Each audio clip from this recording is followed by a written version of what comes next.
Denis O-Regan is with us this morning, who's photographed all sorts of people, from the Rolling Stones to Queen, David Bowie as well. But when we have photographers in, I always think, because you're very nosy, photographers, they're always kind of looking round for stuff. Observing. Oh, writers as well. True though, isn't it? Writers are the same. That's true, yeah. But you're kind of looking at what's anyway, he hasn't got his desk camera, luckily. Looking for the next character. I've got my phone. Oh, no, I don't. I'll go outside. You've blown it. Should we do the official introduction? So, in 1984, he spent 3 months with Duran Duran, Lucky Thing, on their Sing Blue Silver tour as they broke into the US charts. In a new book called Duran Duran, Careless Memories, Denis and the band have shared their memories of that time through photos.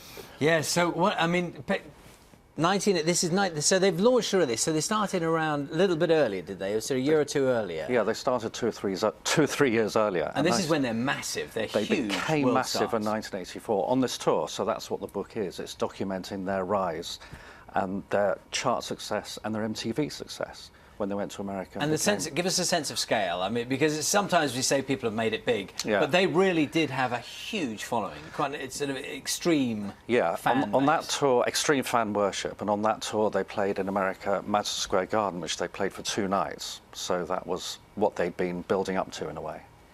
And how would you compare them? I mean, for example, we see what One Direction are doing now in the States. It was as crazy those days as it was as crazy as that, yes. It's almost the Beatles, Duran Duran, One Direction. I mean, they were the people that had the huge fan worship, which has its pros and cons, obviously.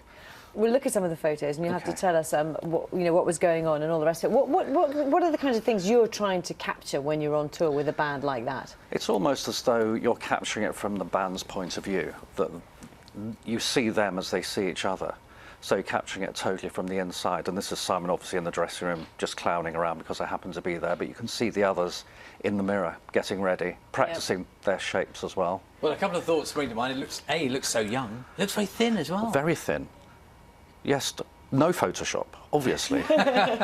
No, he was very, very thin. This is, I can't really remember if this is before or after the show, but this shows a typical dressing room and the band having what's probably termed a band meeting, and they're either debating the pros and cons of what they've just been doing, or they're talking about what they should be doing that night. So what are the rules about what you can tell us, and what you know, because presumably things happen, you know, on tour that I don't know. Oh, perish your thought.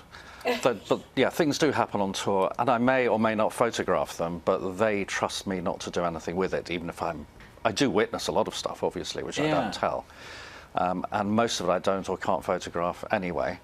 But I would, I'm a diplomat, very discreet. I mean, that is just a question of trust, is it? Or yes, does it come down to lawyers' letters? Well, there were fewer lawyers' letters then than there are now, so it totally comes down to trust. And the fact that we were friends and we'd known each other, and they knew who I'd worked with, because just before them I'd been on tour with David Bowie and the Rolling Stones, so they obviously knew that I'd worked with some of their heroes, and I'd been trusted by them. So I came with a. How did you manage to persuade these big bands now, they were then, that you would be their photographer?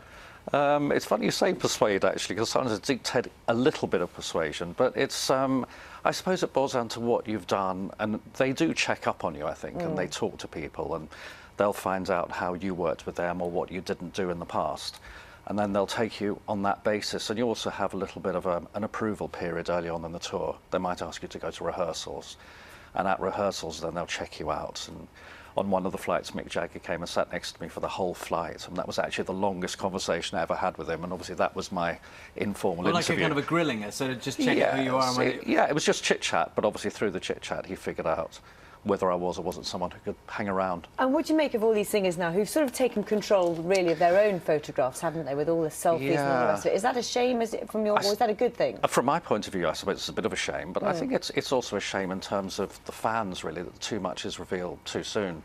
Do you think so? At least when I went on tour, stuff would trickle out to the press or trickle out to their own outlets, but now I think too much is shown directly by the person who looks as though they're trying to garner attention. It's interesting. Very interesting. Denis, thank you very much for coming this morning. Pleasure, for us. thank you. And the book Duran Duran, Careless Memories, is available now.